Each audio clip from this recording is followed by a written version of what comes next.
என் தொழில், என் வருமானம், என் கொடுக்கல் வாங்கல் ஹராம், இதுவரைக்கும் ஹராம். நான் ஓடுகிற வாகனத்துக்கு ஃபினான்ஸ் கட்டுகிறேன், நான் கட்டியிருக்கிற வீடு லோனிலே இருக்கிறது, என் கடைக்கு நான் லோன் எடுத்திருக்கிறேன், வங்கியிலே நான் கடன் எடுத்திருக்கிறேன், மனைவியினுடைய நகையை அடகு வைத்து விட்டுத்தான் தொழில் செய்திருக்கிறேன், வீட்டிலே என்னுடைய மனைவியினுடைய நகை இருக்கிறது, அடுத்தவனுடைய சொத்து, இன்னொருவனுடைய காணி, கொடுக்கல் வாங்கல்களில் நான் கடன் வாங்கிவிட்டு ஏமாற்றி அந்த சொத்துக்கள் எல்லாம் என்னுடைய பங்கிலே இருக்கின்றன. அல்லாஹ் எனக்கு வசதியை தந்தும் இதுவரைக்கும் நான் ஜகாத்தை கணக்கு பார்த்து கொடுக்கவில்லை. என்னுடைய கணக்கிலே அந்த ஜகாத்தினுடைய பங்கு, அந்த ஊத்தை பணம் சேர்ந்திருக்கிறது, அந்த நஜீஸ் சேர்ந்திருக்கிறது, அடுத்தவர்களுடைய சொத்து சேர்ந்திருக்கிறது. இந்த நிலையில் இந்த அசுத்தங்களோடு, இந்த பாவங்களோடு பசித்திருத்தல், தாகித்திருத்தல், அல்லாஹ்வுடைய மாளிகையில் வந்து முழு இரவும் சுஜூதிலே உட்கார்ந்து ஆத்மாவின் முழு கண்ணீரையும் வடித்தல் கூட ஏதாவது பயனளிக்கும் என்று நினைக்கிறீர்களா? ரையான் திறக்கப்படும் என்று நினைக்கிறோமா? ரையான் திறக்கப்படும் என்று நினைக்கிறோமா? எப்படி சகோதரர்களை நினைக்க முடியும்? எப்படி சகோதரர்? சொந்தக்காரன், சுவரத்தின் சொந்தக்காரன் அல்லாஹ், அவனோடு யுத்த பிரகடனம் செய்கிறோம். வட்டிக்கு வாங்குபவன், வட்டிக்கு கொடுப்பவன், அதற்கு சாட்சியாக இருப்பவன், வட்டி வங்கிகளிலே வேலை செய்பவன், அதிலே மேனேஜர் தொடங்கி வாட்சர் வரைக்கும் இருப்பவன், இவர்கள் எல்லாம் அல்லாஹ்வுடைய சாபத்துக்குரியவர்கள் என்றார்களே ரசூலுல்லாஹ். அல்லாஹ்வுடைய சாபத்தை பெற்ற ஒருவன் எப்படி அல்லாஹ்வுடைய சுவர்க்கத்தை ஆசைப்பட முடியும்? என்ன தகுதி இருக்கிறது? என்ன தகுதி இருக்கிறது? அடுத்தவனுடைய சொத்தை ஆட்டையை போடுகிற, இன்னொருவனிடத்திலே வாங்கிவிட்டு ஏமாற்றுகிற, கஷ்டமான நேரத்தில் பதுக்கல் வியாபாரம் செய்கிற, சந்தர்ப்பத்தை பார்த்து விலையேற்றுகிற, அடுத்தவனிடத்திலே தொழில் செய்துவிட்டு லாபம் தாருகிறேன் என்று காசு வாங்கிவிட்டு ஏமாற்றி திரிகிற, இவனெல்லாம் பிடிக்கிற நோன்பு எப்படி சகோதரர்கள் அல்லாஹ்விடத்திலே பெருமானம் மிக்கதாக மாறும்? தெரியாமல் செய்கிற குற்றங்கள் அல்லவே இவைகள் எல்லாம், நிர்பந்தத்தில் செய்கிற விஷயங்கள் அல்லவே, எல்லாம் தெளிவாக தெரியும். ஒரு வாகனம் எடுக்கிற பொழுது 4 வருடம் 5 வருடம் லீசிங் போடுகிறேன், மாதம் இவ்வளவு கட்ட வேண்டும், அதற்கு வட்டி இவ்வளவு கட்ட வேண்டும், ஒரு மாதம் கட்டவில்லை என்றால் மேலதிகமாக இவ்வளவு வட்டி வரும். 15 லட்சம் ரூபாயுடைய வாகனம் நான் கட்டி முடிகிற பொழுது 25 லட்சம் ரூபாய் கட்டுகிறேன். எல்லாம் தெளிவாக தெரிந்து பச்சை பிள்ளைக்கு சொல்வதை போன்று சொல்லிக் கொண்டுதானே எல்லாவற்றையும் வாங்கி எடுக்கிறோம். ஏன்? அந்த வாகனம் தான் உங்களுக்கு ரிஸ்க் அளக்கிற சாதனமா? அல்லாஹ்வோடு போராடி கொண்டு ரிஸ்க் கிடைக்கும் என்று நம்புகிற அநியாயத்தை தானே செய்து கொண்டிருக்கிறோம். இந்த அநியாயத்தை செய்து கொண்டு, இந்த அநியாயத்தை அங்கீகரித்துக் கொண்டு, இந்த அநியாயத்தால் பிள்ளைகளுக்கு சாப்பாடு கொடுத்து கொண்டு, மனைவி பிள்ளைகளை வளர்த்து கொண்டு, அல்லாஹ்வின் தூதர் சொல்லுகிறார்கள், ஹராத்தின் மூலமாக வளர்க்கப்பட்ட உடம்பு நரக நெருப்புக்குத்தான் தகுதியானது என்கிறார்கள். அந்த நரக நெருப்புக்கு தகுதியான அந்த உடல் எப்படி ரையானை ஆசைப்பட முடியும்? எப்படி ஆசைப்பட முடியும்? என்ன நியாயம் இருக்கிறது? ஒரு மனிதனால் கூட முடியாது. எனக்கு நேரடியாக துரோகம் இழைத்துக் கொண்டு என்னுடைய வீட்டிலிருந்து சாப்பிட வேண்டும் என்று ஆசைப்பட்டால் எப்படி ஒரு ரோஷம் உள்ள மனிதனாக என்னால் அதை அங்கீகரிக்க முடியும்?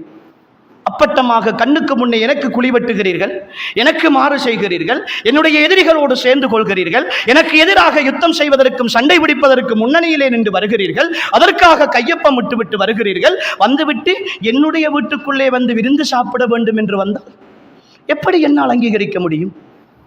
ரப்பு ரோஷக்காரன் அல்லவா? ரோஷக்காரன் அல்லவா? அவன் கண்ணியமானவன் அல்லவா? அவன் பெருமைக்குரியவன் அல்லவா? அவன் முத்தகப்பீர், அவன் பேரரசன் அல்லவா? எப்படி அங்கீகரிப்பான்?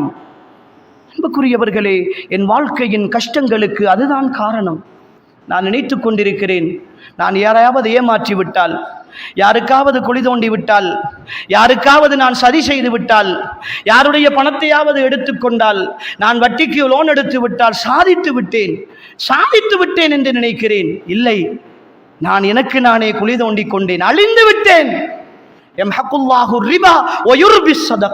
அல்லாஹ் வட்டியை அழிப்பான். என் பொருளாதாரம் எனக்கு அல்லாஹ் தந்திருக்கிறான். வருடம் முடிகிற பொழுது நான் கணக்கு பார்த்து ஜகாத்து கொடுக்க வேண்டும். ஜகாத்துடைய பொருளாதாரம் ஏழைகளுடைய சொத்து. அது எனக்குள் கலந்தால் என் பொருளாதாரத்தை ஒட்டுமொத்தமாக அசுத்தமாக்கிவிடும். ஒரு கோப்பை பாலுக்குள் ஒரு துளி நஞ்சு கலப்பதை போன்று ஜகாத்துடைய பொருளாதாரம் அதை கொடுக்காமல் கலந்தால் என்னுடைய ஒட்டுமொத்த பொருளாதாரத்தையும் ஹராமாக்கிவிடும் என்று தெரியும். உள்ளத்தில் கை வைத்து சொல்லுங்களேன். வேளாண்மை செய்பவர்கள், தொழில் செய்பவர்கள் வருடத்திற்கு 10.5 லட்சம் ரூபாய்க்கு மேலே சராசரியான கணக்கின் பிரகாரம் அல்லது ஒரு 20 லட்சம் ரூபாய்க்கு மேலே வருடம் முழுக்க சேமிப்பிலே வைத்திருப்பவர்கள், 10.5 பவுனுக்கு மேலே நகை வைத்திருப்பவர்கள், லட்சக்கணக்கிலே வழகு வாங்கி தொழிலுக்காக வழகு வாங்கி போட்டிருப்பவர்கள், வாகனங்களை வாடகைக்கு விட்டிருப்பவர்கள், நாம் வருடம் முழுக்க வருகிற வருமானத்தில் சரியாக கணக்கு பார்த்து கொடுத்திருக்கிறேன் என்று சொல்லுபவர்கள் எத்தனை பேர் இருக்கிறோம்? கொடுக்காமல் நோன்பு பிடித்தால், முன்சஃபிலே நின்று தொழுதால் எல்லாம் மறக்கப்பட்டு விடுமா?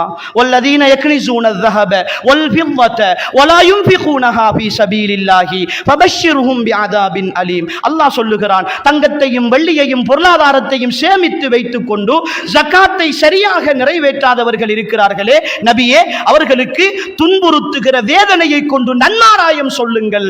யௌம யுஹ்மா அலைஹா ஃபீ நாரி ஜஹன்னம் ஃபதுக்வா பிஹா ஜிபாஹுஹும் வஜுனூபுஹும் வதுஹூருஹும். அவர்களுடைய முதுகுகளிலும் அவர்களுடைய விலாப்புறங்களிலும் அவர்களுடைய நெற்றியிலும் அவர்களுடைய பொருளாதாரங்களை எல்லாம் நரக நெருப்பிலே போட்டு காய்ச்சி நாங்கள் ஒத்தடமிடுவோம், ஐம் பண்ணுவோம். அவர்களுடைய நரக நெருப்பினால் அவர்களுடைய சொத்துக்களை போட்டு காய்ச்சி அவர்களுடைய உடம்பை நாங்கள் சூடு போடுவோம். சூடு போடுகிற பொழுது நாங்கள் சொல்லுவோம், நீங்கள் சேமித்து வைத்த பொருளாதாரத்தின் சந்தோஷங்கள் இதுதான், அனுபவித்து பாருங்கள் என்று சொல்லுவோம் என்று அல்லாஹ் சொல்லுகிறானே. இந்த வேதனை இருக்கிற பொழுது எப்படி ரையான் கிடைக்கும்? எப்படி சுவனம் கிடைக்கும்? இந்த வருடமாவது கணக்கு பார்த்து கொடுப்போமா? இந்த வருடமாவது கணக்கு பார்த்து கொடுப்போமா? சகோதர சகோதரிகளே, மனைவிமார்களாக இருக்கக்கூடியவர்களே, உங்களுடைய கணவன்மாரை தூண்டுங்கள். ஜகாத்துடைய பொருளாதாரம் இருந்தால், அல்லாஹ் வசதி வாய்ப்பை தந்திருந்தால், உரிய கூட்டத்தாருக்கு அதை கணக்கு பார்த்து கொடுக்க வேண்டும் என்கிற விஷயத்தில் உங்களுடைய கணவன்மாரை நீங்கள் வற்புறுத்துங்கள்.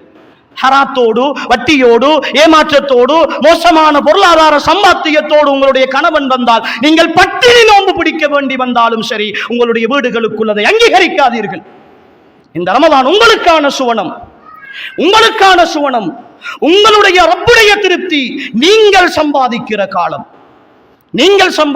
காலம் உங்களுடைய கணவனுடைய திருப்திக்காக அல்லாஹ்வுடைய திருப்தியை இழந்து விடாதீர்கள். உங்களுடைய கணவனுடைய திருப்திக்காக ரப்பினுடைய திருப்தியை இழந்து விடாதீர்கள். கணவன் அவனுடைய திருப்தியை இழந்து விடுகிற பொழுது கோபிக்கலாம், ஆனால் அது மீண்டும் அவன் மனம் மாறி வந்து விடலாம். ஆனால் ரப்பினுடைய கோபம் கிடைத்தால் இந்த உலகமும் நஷ்டம், மறுமையும் நஷ்டம். உலகமும் நஷ்டம், மறுமையும் நஷ்டம். எனவே அன்புக்குரிய சகோதர சகோதரிகளே, இந்த விஷயத்தில் தெளிவாக இருங்கள். ரமலானுடைய காலம் உறவுகளே மிக அற்புதமாக சுவனத்தை சம்பாதிக்கிற காலம். ஒவ்வொரு இரவுகளும் கியாமுல் லைல் தொழுகையில் பின்னின்று விடாதீர்கள், சோர்ந்து விடாதீர்கள். அல்லாஹ்வுடைய சுவர்க்கத்தை ஆசைப்படுங்கள். அந்த சுவனத்தின் சந்தோஷத்திற்கு நான் தொழுகிற இந்த 11 ரக்காத்துக்களின் 1 மணி நேரம் உண்மையாகவே பெருமானம் இல்லை சகோதரர்களே, உண்மையாகவே சத்தியமாக பெருமானம் இல்லை. ஆனால் அந்த தொழுகையில் ஒரு நேரத்தில் என் ரப்பு என்னை பார்த்து சந்தோஷம் அடைந்து விட்டால் என்னை விட வெற்றியாளரும் யாரும் இல்லை. நினைத்து விடக்கூடாது, நான் தொழுகிற தொழுகை என் சுவர்க்கத்திற்கு ஈடாகும் என்று நினைத்து விடாதீர்கள். நான் தொழுகிற தொழுகைகளும் இபாதத்துகளும் நோன்பும் எனக்கு அல்லாஹ் தந்திருக்கிற 1 நிமிட பார்வைக்கு கூட ஈடாக மாட்டாது. அவன் என் மீது செய்திருக்கிற நியாமத்துக்களில் 1 நிமிடத்தின் நியாமத்துக்கு கூட ஈடாக மாட்டாது. ஆனால் அவனுடைய அருளை வேண்டி செய்யுங்கள். உங்களுடைய கால்கள் கடுக்கிற பொழுது என் ரப்பினுடைய சுவனம் இதைவிட சந்தோஷமாக இருக்குமே, என் ரப்பினுடைய விசாரணையின் மறுமையில் நான் நிற்க வேண்டுமே, நிற்கிற பொழுது நான் பதில் சொல்ல வேண்டுமே என்கிற கனவோடு தொழுங்கள். அன்புக்குரியவர்களே, வாழ்க்கை சந்தோஷமாக இருக்கும், வாழ்க்கை சந்தோஷமாக இருக்கும். என் ஈமானிய உறவுகளே, அல்லாஹுக்காக சொல்லுகிறோம், கடைசியாக சொல்லுகிறோம், இதுதான் வாழ்க்கையின் கடைசி ரமலான். இதற்கு பிறகு ஒரு வாய்ப்பு எனக்கும் உங்களுக்கும் கிடைக்கவே கிடைக்காது. 2026 இந்த சபையில் இருக்கிற எல்லோரும் ஒட்டுமொத்தமாக கபரிலே தான் வாழ்ந்து கொண்டிருப்போம் என்று நினைத்துக் கொள்ளுங்களேன். யாருக்கும் தெரியாது, யாருக்கும் தெரியாது. அந்த வாழ்க்கையின் கடைசி நேரம் அன்புக்குரியவர்களே, சில நேரம் இந்த ரமலானின் கடைசி நாள் ஷவ்வாலின் தலைப்புரை தெரிகிற பொழுது இந்த ஈதை கொண்டாடுவதற்கு முன்னால் நான் ஜனாசாவாக மாறிவிடலாம், என் மன்னரையை நோக்கி சென்று விடலாம். கடைசி வாய்ப்பை அல்லாஹ் தந்திருக்கிறான். வாழ்க்கையில் 20, 30, 40, 50, 60 என்று வருடங்களை கழித்திருக்கிறோம். அன்பான வாலிபர்களே, சகோதரர்களே, ரமலானிய காலங்கள் வந்துவிட்டால் பள்ளிகளில் இராவணக்கள் நீங்கள் நடக்கிற பொழுது வீதிகளிலும் வீடுகளிலும் கடைகளுக்கு முன்னாலும் கூடி உட்கார்ந்து கொண்டு ஊர் வம்புகள் பேசிக்கொண்டு கரம்போட்டுகள் விளையாடிக்கொண்டு காட்சிகள் விளையாடிக்கொண்டு ரமலானிய இரவுகளை பாழாக்குகின்ற செயற்பாடுகளில் அல்லாஹுக்காக இந்த ரமலானில் ஈடுபடாதீர்கள். அல்லாஹ் பார்த்து கொண்டிருக்கிறான். உங்களுக்கு ஒரு எதிர்காலம் இருக்கிறது. அந்த எதிர்காலம் அல்லாஹ்வுடைய அருளோடு அமைய வேண்டிய ஒரு எதிர்காலம்.